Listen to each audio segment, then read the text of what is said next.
Sambutan dari Kepala Kementerian Agama Kabupaten Solo oleh Bapak Haji Zulkifli SAGMM. To Mr. Haji Zulkifli SAGMM, time is yours. Assalamualaikum warahmatullahi wabarakatuh.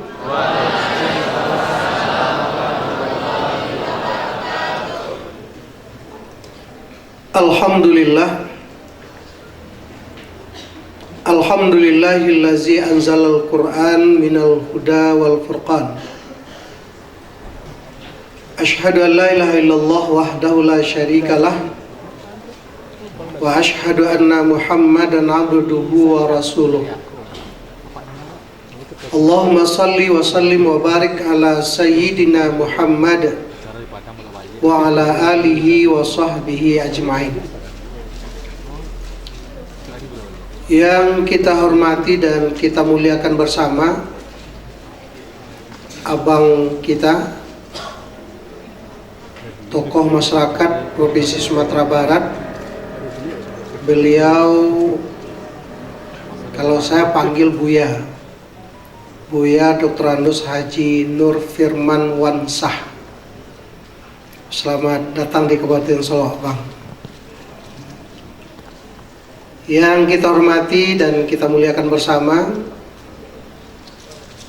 Ibu Kepala SMA 2 Provinsi Sumatera Barat, Bu Ratna, bersama wakil kepala sekolah yang tidak bisa saya sebutkan satu persatu.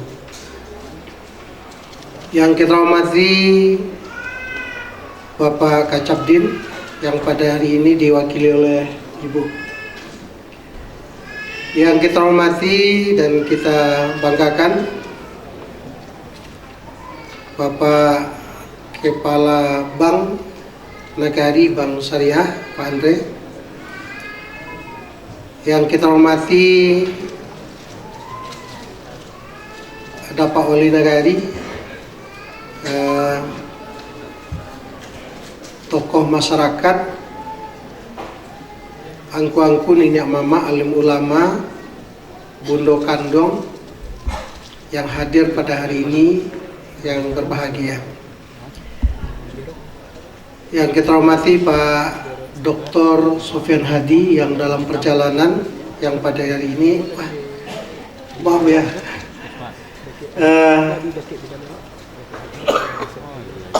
yang beliau akan memberikan orator di hadapan kita bersama. Yang kita banggakan, yang kita cintai, orang tua, santriwan dan santriwati yang pada hari ini anak-anak beliau di wisuda, yaitu wisuda tahfiz. Yang kita hormati panitia pelaksana, guru tahfiz An-Nahal, yang kita sayangi, saya cintai, saya banggakan, santriwan dan santriwati yang sudah disebutkan lulus sebagai wisuda tahfiz Al-Quran.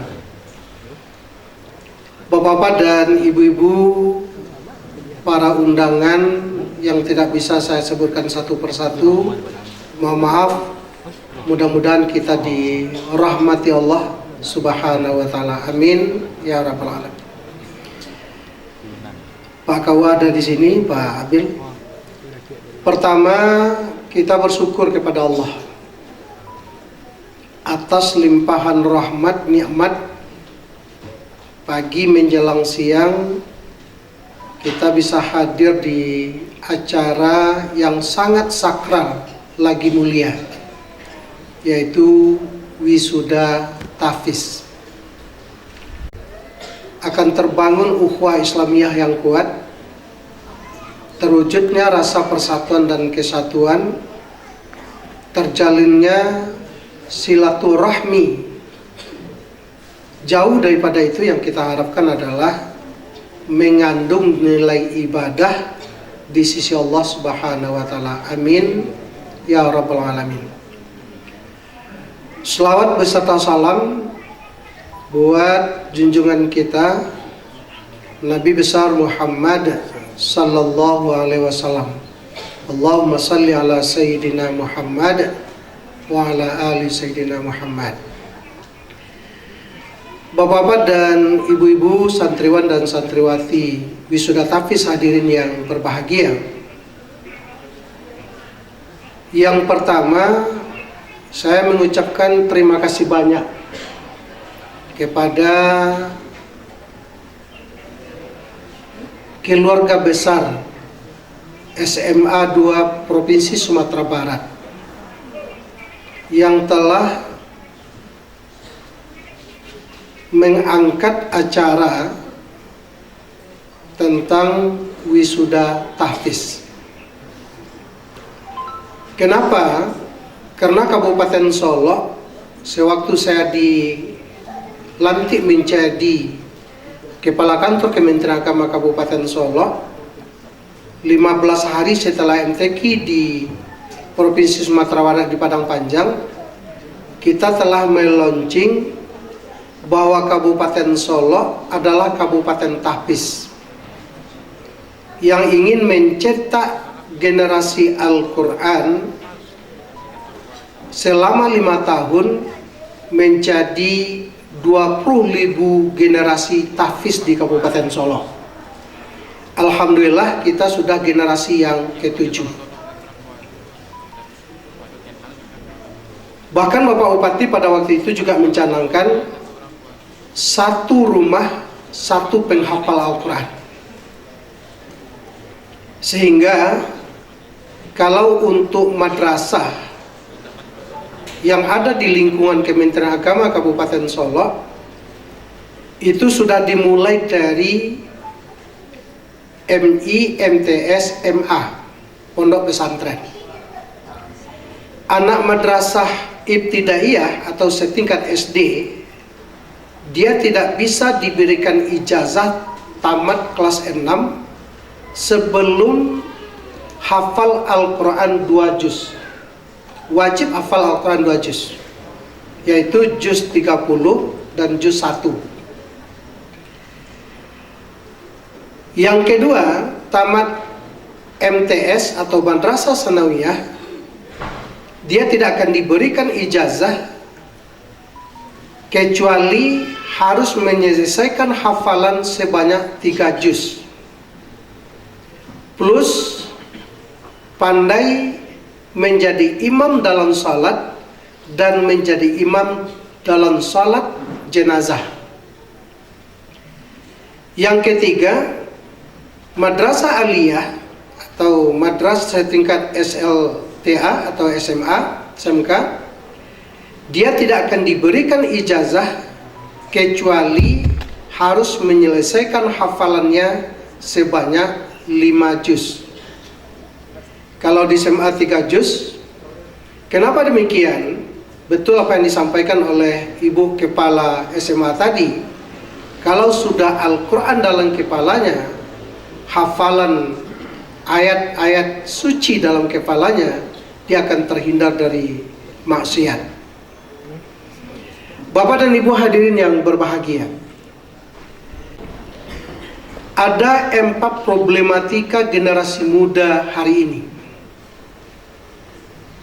Kalau seandainya 4 problematika ini tidak kita carikan solusinya, saya khawatir, cemas, generasi ke depan akan menjadi generasi yang terjadinya dekadesi moral.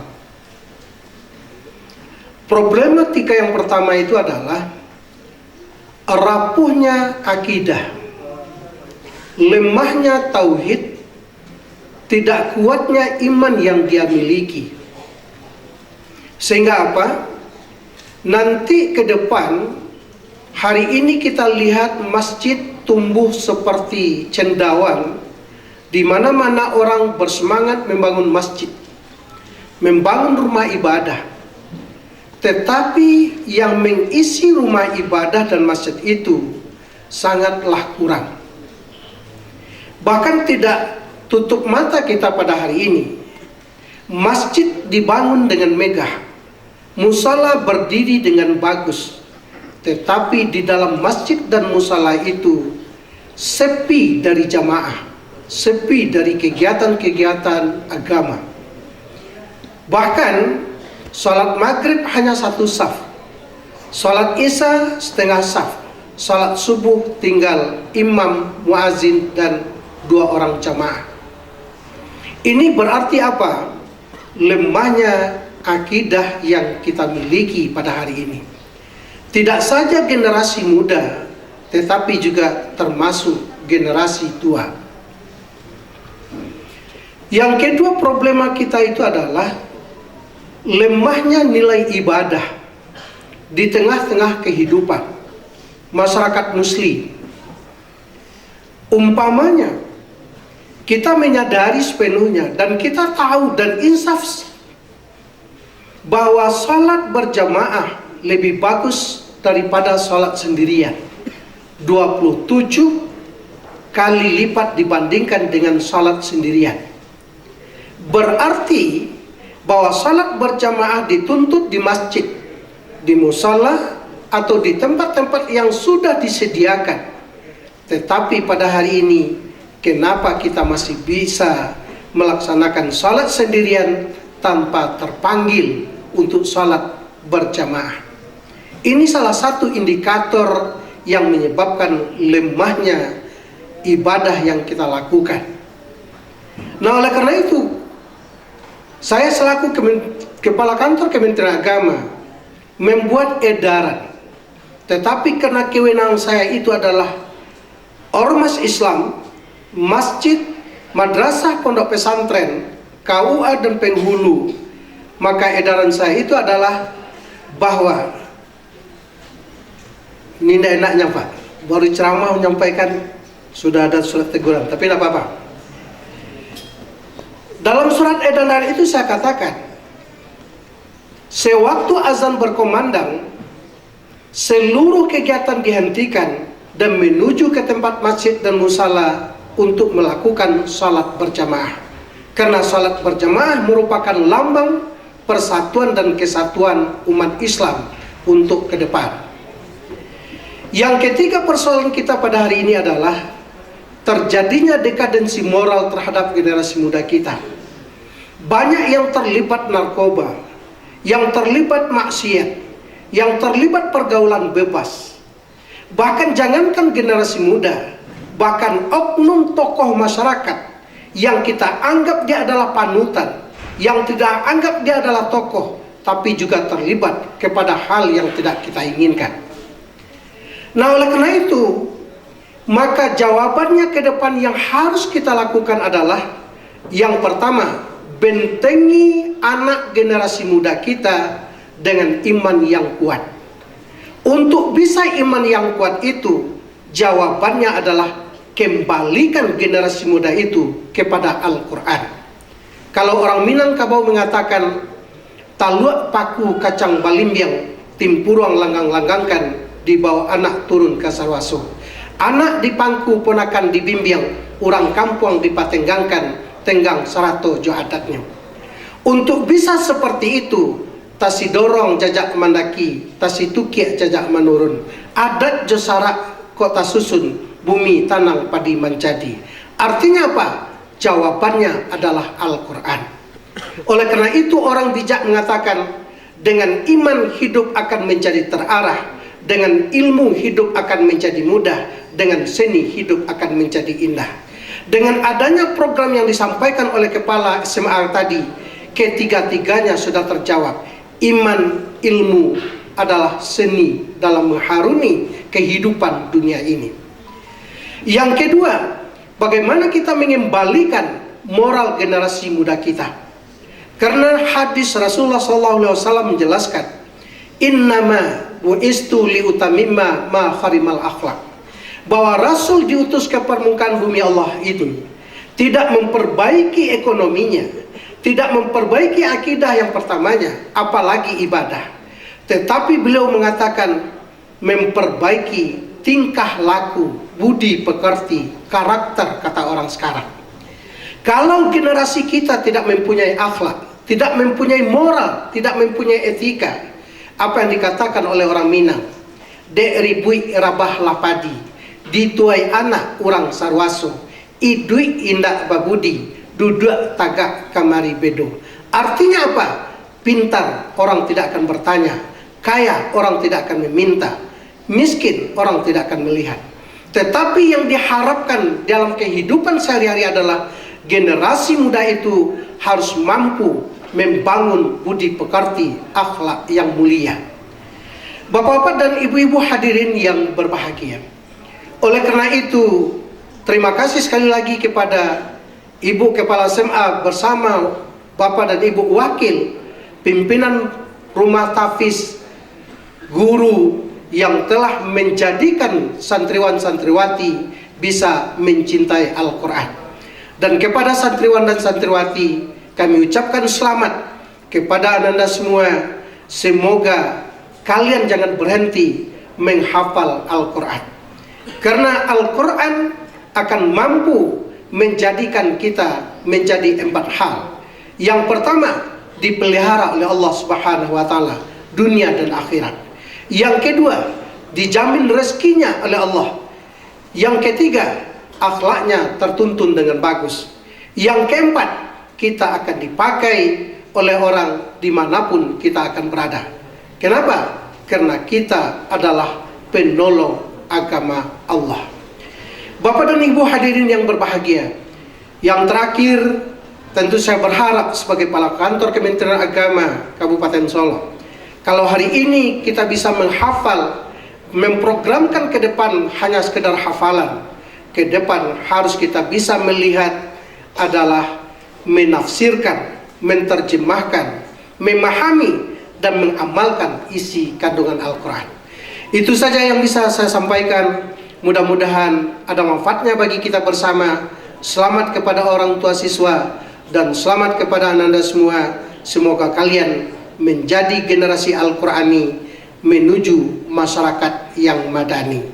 Oleh karena itu, mari kita pakai untuk bisa menjadikan semua itu muaro labuah aye batumbua simpang jalan Sungai Lambai. Galeh laku piti talunggua dado mukasu yang tak sampai. Lakukanlah program apa saja di SMA ini. Insya Allah masyarakat akan mendukung program itu sehingga SMA 2 Sumatera Barat yang terletak di Kabupaten Solo cerminan pendidikan di Sumatera Barat. Terima kasih, selamat. Wallahu muwaffiq ila aqwamit thariq fi sabilil haq. Billahi taufiq wal hidayah. Wassalamualaikum warahmatullahi wabarakatuh.